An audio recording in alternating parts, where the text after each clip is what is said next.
오늘 은혜 받고 성취될 하나님의 말씀은 창세기 37장 1절에서 11절 말씀입니다.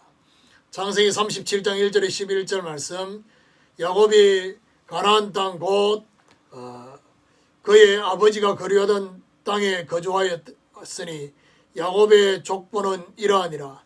요셉이 17세의 소년으로서 그의 형들과 함께 양을 칠 때에 그의 아버지의 아내들 빌하와 실바의 아들들과 더불어 함께 있었더니 그가 그들의 잘못을 아버지에게 말하더라. 요셉은 노년에 얻은 아들이므로 이스라엘이 여러 아들들보다 그를 더 사랑하므로 그를 위하여 채색옷을 지었더니 그의 형들이 아버지가 형들보다 그를 더 사랑함을 보고 그를 미워하여 그에게 편안하게 말할 수 없었더라. 요셉이 꿈을 꾸고 자기 형들에게 말하며 그들이 그를 더욱 미워하였더라. 요셉이 그들에게 이르되 청하건대 내가 꾼 꿈을 들으시오. 우리가 밭에서 곡식단을 묵더니 내 단은 일어서고 당신들의 단은 내 단을 둘러서서 절하더이다. 그의 형들이 그에게 이르되 내가 참으로 우리의 왕이 되겠느냐, 참으로 우리를 다스리게 되겠느냐 하고 그의 꿈과 그의 말로 말미암아 그를 더욱 미워하더니 요셉이 다시 꿈을 꾸고 그의 형들에게 말하여 이르되 내가 또 꿈을 꾼적 해와 달과 11별이 내게 절하더이다 하니라. 그가 그의 꿈을 아버지와 형들에게 말하며 아버지가 그를 꾸짖고 그에게 이르되 내가 꾼 꿈이 무엇이냐, 나와 내 어머니와 내 형들이 참으로 가서 땅에 엎드려 내게 절하겠느냐. 그의 형들은 시기하되 그의 아버지는 그의 말을 간직해 두었더라. 아멘. 하나님 주신 서밋의 꿈이라는 제목으로 말씀을 증거하기로 원합니다. 하나님은 야곱과 같이 우리를 본론 성취의 여정으로 인도하시기를 원하십니다. 본론 성취의 여정에는 서론 인생을 정리하시고 본론 인생을 시작하시면서 흔들림 없이 하나님과 함께하는 이스라엘의 길을 가게 하시는 것입니다. 오늘 본문은 창세기 36장 순서지만은 창세기 36장은 에서의 족보가 나와 있습니다. 후예들이 나와 있는데 그걸 넘어가고 에서와 달리 언약의 백성인 야곱과 그 후대 요셉에 대한 시작과 요셉에게 하나님 주신 서밋의 꿈이 오늘 본문에 나타나 있습니다. 오늘 요셉이 주신 서밋의 꿈을 알고 우리도 이 꿈을 꾸는 축복이 있기를 예수 그리스도 이름으로 축원합니다. 그럼 첫 번째로 구별된 본론 인생입니다. 창세기 36장 한 장 전체는 에서의 족보가 구체적으로 기록이 되어 있습니다. 성경은 절대로 실수로 기록되지 않습니다. 그렇다면 그 에서의 후예들 중에서 이스라엘을 괴롭혔던 그 족속들이 구체적으로 나와 있고 창세기 36장과 달리 37장은 바로 야곱의 족보가 나와 있습니다. 에서는 야곱을 떠나서 다른 곳 세일산에 거주하게 됐다라고 창세기 36장 6절에서 8절에서 말씀하고 있습니다. 겉으로는 두 사람의 소유가 풍부하여 함께 거주할 수 없었다라고 기록이 되어 있습니다.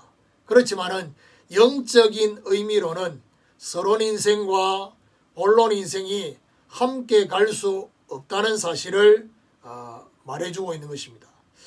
오늘 1절에 보니까 야곱이 가나안 땅 곧 그의 아버지가 거류하던 땅에 거주하였으니 야곱은 가나안 땅 그의 아버지가 거류하던 땅에 거주했다. 아버지가 거류한 가나안 땅에 거주한 것은 결국 뭘 말하냐? 언약의 축복에 거했다. 언약의 축복에 있었다라는 사실. 또한 가나안 땅에 거주했다는 것은 구별된 본론 인생임을 말해주고 있는 것입니다. 2절에 보니까 야곱의 족보는 이러하니라. 요셉이 17세의 소년으로서 그의 형들과 함께 양을 칠 때에 그의 아버지의 아내들 빌하와 실바의 아들들과 더불어 함께 있었더니 그가 그들의 잘못을 아버지에게 말하더라. 에서와 달리 야곱의 족보는 이러하니라 라고 말하면서 야곱의 12아들을 구체적으로 거명하지 않고 바로 요셉에 대해서 집중하고 있습니다. 이것은 구별된 본론 인생의 언약의 바톤이 요셉에게 전달이 된 의미가 이 안에 있습니다. 3절 4절에 보니까 요셉은 노년에 얻은 아들이므로 이스라엘이 여러 아들들보다 그를 더 사랑함으로 그를 위하여 채색의 옷을 지었더니 그의 형들이 아버지가 형들보다 그를 더 사랑함을 보고 그를 미워하여 그에게 편안하게 말할 수 없었더라. 야곱은 노년에 얻은 아들 요셉을 여러 아들보다 더 사랑했다. 아버지 사랑을 독차지 하는 요셉을 보면서 형들에게 미움을 받을 정도로 그렇게 사랑을 독차지했습니다. 오늘 우리도 야곱과 요셉처럼 구별된 본론 인생의 언약의 대열에 있는 축복이 있기를 예수 그리스도 이름으로 축원합니다. 두 번째로 가정 살릴 스미스의 꿈입니다. 요셉은 아버지의 사랑을 받을 뿐만 아니라 사실 요셉 스스로도 미운 행동을 함께 했습니다. 그것이 바로 뭐냐? 고자질입니다. 4절의 말씀에 뭐라느냐? 형들이 요셉에게 실제로 편안하게 말하지 않았던 이유가 뭐냐? 고자질하니까. 편안하게 말하지 않았다라는 것은 말을 안 했다는 그런 의미도 있지만 이스라엘 백성들이 누구에게나 하는 샬롬의 인사도 요셉에게는 하지 않았다는 것입니다. 자, 이런 가운데 5절에 요셉이 꿈을 꾸고 자기 형들에게 말하며 그들이 그를 더욱 미워하였더라. 이런 가운데 요셉이 꿈을 꿨던 것을 이야기함으로써 더욱 미움을 받게 되어졌습니다. 6절 7절에 요셉이 그들에게 이르되 청하건대 내가 꾼 꿈을 들으시오. 우리가 밭에서 곡식단을 묶더니 네 달은 일어서고 당신들의 달은 네 달을 둘러서서 절하더이다. 요셉이 꾼 꿈의 내용은 형들의 곡식단이 자기 단에게 절을 하고 있는 꿈이었습니다. 8절에 그의 형들이 그에게 이르되 내가 참으로 우리의 왕이 되겠느냐, 참으로 우리를 다스리게 되겠느냐 하고 그의 꿈과 그의 말로 말미암아 그를 더욱 미워하더니 그야말로 그의 형들이 느낄 때는 요셉이 자신들의 왕이 된다라고 느꼈습니다. 요셉의 입장은 왕이 되고 싶은 것보다도 본인이 꾼 꿈이 너무 신기한 차원에서 꿈 얘기를 한 것입니다. 그런데 하나님이 보실 때는 이 꿈이 어떤 꿈이냐? 가정을 살리고 가정에 영향을 주는 스미스의 꿈이다라는 사실입니다.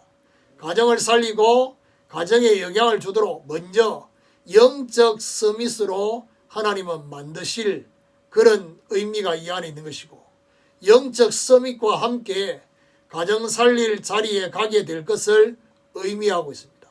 오늘 우리도 요셉처럼 가정 살릴 스밋의 꿈을 꾸는 자가 되는 축복이 있기를 예수 그리스도 이름으로 축원합니다. 세 번째로 세계 살릴 스밋의 꿈입니다. 9절 10절에 보니까 요셉이 다시 꿈을 꾸고 그의 형들에게 말하여 이르되 내가 또 꿈을 꾼적 해와 달과 11별이 내게 절하더이다 하니라. 그가 그의 꿈을 아버지와 형들에게 말하며 아버지가 그를 꾸짖고 그에게 이르되 내가 꾼 꿈이 무엇이냐? 나와 내 어머니와 내 형들이 참으로 가서 땅에 엎드려 내게 절하겠느냐? 요셉이 다시 꿈을 그의 형들에게 말해주고 있습니다. 꿈의 내용은 해와 달과 11별이 자기에게 절하는 내용입니다. 야곱은 이 꿈을 듣고 자신과 어머니까지 절하게 되느냐라고 말하고 있습니다. 자, 여기서 해와 달의 의미가 1차적으로는 아버지와 어머니를 말하고 있습니다. 그렇지만은 다른 의미로는 전 세계가 동일하게 해와 달이 있다는 사실입니다. 그래서 결국 전 세계가 요셉을 향해 절하게 되는 날이 온다는 것을 말해주고 있습니다. 단순히 세계를 지배하고 세계를 다스리는 것이 아니라 세계를 살리게 되는 그런 결과가 오는 것입니다. 세계를 살리기 위해 세계 살릴 자리로 가게 되는 인도가 있는 것입니다. 우리가 그 세계 살릴 자리로 가는 것이 아니라 꿈의 성취로 하나님이 인도해 가시는 것입니다. 오늘 우리도 요셉처럼 세계 살릴 서밋의 꿈을 꾸는 자가 되는 축복이 있기를 예수 그리스도 이름으로 축원합니다. 결론입니다. 그의 형들은 11절에 시기하되 그의 아버지는 그의 말을 간직해 두었더라. 여기 중요한 말이 시기와 간직으로 구분이 됩니다. 그의 형들은 육신적이고 서론적인 눈으로 봐서 시기하게 되어졌지만은 아버지 야곱은 영적이고 본론적인 눈으로 봤기 때문에 요셉의 꿈을 마음에 간직하게 됐다. 마음에 두었다. 이처럼 우리 자신뿐만 아니라 다른 사람에게 주신 하나님의 꿈을 육신적이고 서론적으로가 아니라 영적이고 본론적인 눈으로 바라보면서 간직하여서 그 꿈의 성취를 놓고 기도하며 함께 봐야 할 것입니다. 오늘부터 우리 모두 하나님이 주신 서밋의 꿈을 꾸게 되는 이런 축복이 있기를 예수 그리스도 이름으로 축원합니다.